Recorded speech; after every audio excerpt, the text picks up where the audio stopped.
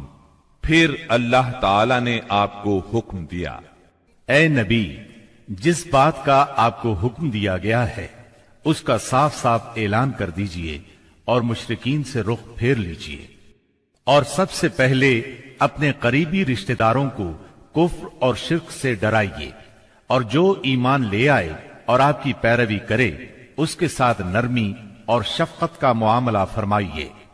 جب آپ کو عام دعوت دینے کا حکم دیا گیا اور یہ ہدایت نازل ہوئی کہ آپ اپنے قریب ترین عزیزوں کو سب سے پہلے اللہ کے عذاب سے ڈرائیں، تو آپ نے صبح سویرے کوہ صفا پر چڑھ کر بلند آواز سے پکارا، یا صباحا۔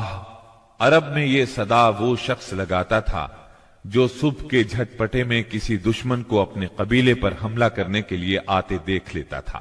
آپ کی یہ آواز سن کر لوگوں نے پوچھا، یہ کون پکار رہا ہے؟ بتایا گیا، یہ محمد کی آواز ہے۔ اس پر قریش کے تمام خاندانوں کے لوگ آپ کی طرف دوڑ پڑے۔ جو خود آ سکتا تھا وہ خود آیا، جو نہیں آ سکتا تھا اس نے اپنی طرف سے کسی کو بھیج دیا۔ جب سب لوگ جمع ہو گئے تو آپ نے قریش کے ایک ایک خاندان کا نام لے لے کر پکارا، اے بنی ہاشم، اے بنی عبد المطلب، اے بنی فہر، اگر میں تمہیں یہ بتاؤں کہ اس پہاڑ کے پیچھے ایک لشکر تم پر حملہ کرنے کے لیے تیار ہے تو کیا تم میری بات کو سچ مانو گے؟ کیونکہ میں ایسی جگہ کھڑا ہوں جہاں سے میں ادھر بھی دیکھ رہا ہوں اور ادھر بھی۔ سب نے یک زبان ہو کر کہا، ہم آپ کی بات فوراً مان لیں گے، ہم نے کبھی آپ کو جھوٹا نہیں پایا، ہم نے ہمیشہ آپ کو سچا ہی پایا ہے۔ تب آپ نے فرمایا، میں تمہیں ایک سخت عذاب سے پہلے خبردار کرنے کے لیے بھیجا گیا ہوں۔ آپ کا چچا ابو لہب بھی اس مجمع میں موجود تھا۔ وہ آپ کا خطاب سن کر سخت برہم ہوا، کہنے لگا، ستیہ ناس جائے تیرا، کیا اس لیے تو نے ہمیں جمع کیا ہے؟ ایک روایت میں یہ بھی ہے کہ اس نے پتھر اٹھایا تاکہ آپ کو کھینچ مارے۔ اس طرح مکے میں اعلانیہ تبلیغ کی ابتدا ہوئی، لوگ مسلمان ہونے لگے۔ مسلمان ہونے والوں میں زیادہ تر نوجوان لوگ تھے۔ اس طرح ان کے بڑوں کو بہت دکھ ہوا کہ ہماری اجازت اور مرضی کے بغیر یہ کیوں پرانے قومی دین سے پھر گئے۔ ان لوگوں نے اپنے نو عمر رشتہ داروں کو طرح طرح سے اذیتیں دی، مارا پیٹا، بیڑیاں لگا کر قید کیا، چھت کے بغیر کمروں میں بند کیا، تپتی ریت پر ننگے بدن لٹایا، مگر یہ تمام اذیتیں بے اثر رہیں۔ ان لوگوں میں آزاد مرد اور عورتیں بھی تھیں، لونڈی اور غلام بھی تھے۔ لونڈیوں اور غلاموں کو ان کے آقاؤں نے شدید تکالیف پہنچائیں۔ اسی طرح موالی بھی تھے، یعنی غیر قبیلوں کے عرب، جو اہل مکہ میں کسی ایک کے ساتھ کسی معاہدے کے ذریعے سے موالی بن گئے تھے، مطلب یہ کہ ان کے حلیف بن گئے تھے۔ ان میں سے ایک سیدنا عمار بن یاسر رضی اللہ عنہ کا خاندان بھی تھا۔ ان کے خاندان کو خاص طور پر ظلم کا نشانہ بنایا گیا۔ سیدنا یاسر رضی اللہ عنہ پر اتنا ظلم ڈھایا گیا کہ وہ شہید ہو گئے۔ سیدہ سمیہ رضی اللہ عنہا جو سیدنا عمار کی والدہ تھیں، انہیں ابو جہل نے نیزہ مار کر شہید کر دیا۔ یہ اسلام میں پہلی شہید خاتون ہیں۔ جلد ہی قرآن کریم میں بت پرستی کے خلاف سخت آیات نازل ہوئیں۔ مثلا سورہ انبیاء کی آیت 98 میں ارشاد ہوا، کافرو، اس روز تم اور جن کی تم اللہ کے سوا عبادت کرتے ہو دوزخ کا ایندھن ہوں گے اور تم سب اس میں داخل ہو کر رہو گے۔ بے شک تم اور وہ بت جن کو تم اللہ کے سوا پوجا کرتے ہو سب دوزخ کا ایندھن ہوں گے اور تم سب اس میں داخل ہو کر رہو گے۔ اس پر مشرکین کے ظلم و ستم میں اور شدت آ گئی۔ آپ کی ذات کے خلاف اور اسلام کے حلقے میں داخل ہونے والوں کے خلاف تیزی آ گئی۔ خاص طور پر ابو جہل اور ابو لہب نے انسانیت کی حدود پھلانگ ڈالی۔ علانیہ تبلیغ کے بعد نبی صلی اللہ علیہ وسلم نے حرم میں اس طریقے سے نماز شروع کر دی جو اللہ تعالی نے آپ کو سکھایا تھا، اور یہی وہ چیز تھی جس سے قریش نے پہلی مرتبہ محسوس کیا کہ آپ کسی نئے دین کے دعوے دار ہیں۔ اس پر ابو جہل کی جاہلیت اور بھڑک اٹھی۔ اس نے آپ کو دھمکانا شروع کر دیا۔ آپ سے سخت لہجے میں کہا، حرم میں اس طریقے سے عبادت نہ کریں۔ پھر ابو جہل نے قریش کے لوگوں سے پوچھا، کیا محمد تمہارے سامنے زمین پر اس طرح اپنا منہ ٹکاتے ہیں؟ ان لوگوں نے کہا ہاں۔ اس پر اس نے کہا، لات اور عزا کی قسم، اگر میں نے اسے اس طرح نماز پڑھتے دیکھ لیا تو میں اس کی گردن پر اپنا پاؤں رکھ دوں گا اور اس کا چہرہ زمین پر رگڑ دوں گا۔ پھر ایسا ہوا کہ اس نے آپ کو نماز پڑھتے دیکھ لیا۔ وہ فوراً آپ کی طرف لپکا۔ وہ اپنے اعلان کے مطابق آپ کی گردن مبارک پر اپنا ناپاک پاؤں رکھنا چاہتا تھا کہ اسی وقت لوگوں نے اسے گھبرا کر خوف زدہ انداز میں پیچھے ہٹتے دیکھا۔ وہ اپنے منہ کو کسی چیز سے بچانے کی کوشش کر رہا تھا۔ لوگوں نے اس سے پوچھا، تجھے کیا ہوا؟ اس طرح پیچھے کیوں ہٹایا؟ اس نے کہا، میرے اور اس کے درمیان اچانک آگ کی ایک خندق اور کوئی ہولناک چیز تھی اور کچھ پر تھے۔ اس کی یہ بات کسی نے آپ کو بتائی تو آپ نے فرمایا، اگر وہ میرے قریب پھٹکتا تو فرشتے اس کے چیتھڑے اڑا دیتے۔ سیدنا ابن عباس رضی اللہ عنہ سے روایت ہے کہ رسول اللہ صلی اللہ علیہ وسلم مقام ابراہیم پر نماز پڑھ رہے تھے۔ ایسے میں ابو جہل کا ادھر سے گزر ہوا۔ اس نے کہا، اے محمد، کیا ہم نے تمہیں اس سے منع نہیں کیا تھا؟ یہ کہہ کر وہ آپ کو دھمکیاں دینے لگا۔ جواب میں آپ نے بھی اسے سختی سے جھڑک دیا۔ اس پر اس نے کہا، اے محمد، تم کس بل پر مجھے ڈراتے ہو؟ اللہ کی قسم، اس وادی میں میرے حمایتی سب سے زیادہ ہیں۔ ایک دن کسی جگہ اونٹ ذبح کیا گیا۔ ابو جہل نے عقبہ بن ابی معیط کو بھیجا کہ جا کر اوجھڑی اٹھا لائے، اور جب آپ سجدے میں جائیں تو اس کو آپ کی پیٹھ پر رکھتے۔ اس نے ایسا ہی کیا۔ وہ اس قدر وزنی تھی کہ آپ سجدے سے سر نہ اٹھا سکے۔ سیدہ فاطمہ رضی اللہ عنہا اس وقت بچی تھیں۔ انہیں اطلاع ملی تو وہ دوڑی آئیں اور اس غلیظ بوجھ کو آپ کی کمر مبارک سے اتارا۔ سیدنا عمرو بن عاص چشمدید واقعہ بیان کرتے ہیں۔ ایک روز نبی اکرم صلی اللہ علیہ وسلم خانہ کعبہ میں نماز پڑھ رہے تھے۔ عقبہ بن ابی معیط آیا۔ اس نے اپنی چادر کو لپیٹ دے کر آپ کی گردن مبارک میں ڈال دیا اور بل دینے لگا۔ جب اس نے بل پر بل دیے تو آپ کی گردن مبارک بھنج گئی۔ آپ اسی طرح اطمینان قلب سے سجدے میں پڑے رہے۔ اتنے میں سیدنا ابو بکر صدیق رضی اللہ عنہ وہاں پہنچ گئے۔ انہوں نے دھکے دے کر عقبہ بن ابی معیط کو ہٹایا اور ان سے فرمایا، کیا تم ایک ایسے شخص کو مارتے ہو اور صرف اس جرم میں کہ وہ کہتا ہے میرا پروردگار اللہ ہے اور وہ تمہارے پاس روشن دلائل لے کر آیا ہے؟ ان کے ایسا کہنے پر چند شریر سیدنا صدیق اکبر رضی اللہ عنہ پر ٹوٹ پڑے اور انہیں خوب زد و کوب کیا۔ انہی واقعات پر سورہ علق کی آیات 6 تا 19 نازل ہوئی۔ ہرگز نہیں، انسان سرکشی کرتا ہے اس بنا پر کہ وہ اپنے آپ کو بے نیاز دیکھتا ہے، حالانکہ پلٹنا یقیناً تیرے رب ہی کی طرف ہے۔ تم نے اس شخص کو دیکھا جو ایک بندے کو منع کرتا ہے جبکہ وہ نماز پڑھتا ہو؟ تمہارا کیا خیال ہے اگر وہ بندہ راہ راست پر ہو یا تقوی کی تلقین کرتا ہو؟ تمہارا کیا خیال ہے اگر یہ منع کرنے والا شخص حق کو جھٹلاتا اور منہ موڑتا ہو؟ کیا وہ نہیں جانتا کہ اللہ دیکھ رہا ہے؟ ہرگز نہیں، اگر وہ باز نہ آیا تو ہم اس کی پیشانی کے بال پکڑ کر کھینچیں گے، اس پیشانی کو جو جھوٹی اور خطا کار ہے۔ وہ بلا لے اپنے حامیوں کی ٹولی کو، ہم بھی عذاب کے فرشتوں کو بلا لیں گے۔ ہرگز نہیں، اس کی بات نہ مانو اور سجدہ کرو اور اپنے رب کا قرب حاصل کرو۔ اور اسی سورت کی پہلی 5 آیات نازل ہونے کے بعد سب سے پہلے اسلام کا اظہار نبی کریم صلی اللہ علیہ وسلم نے نماز ہی سے کیا تھا۔ Thanks for watching. Don't forget to like, comment, share and subscribe to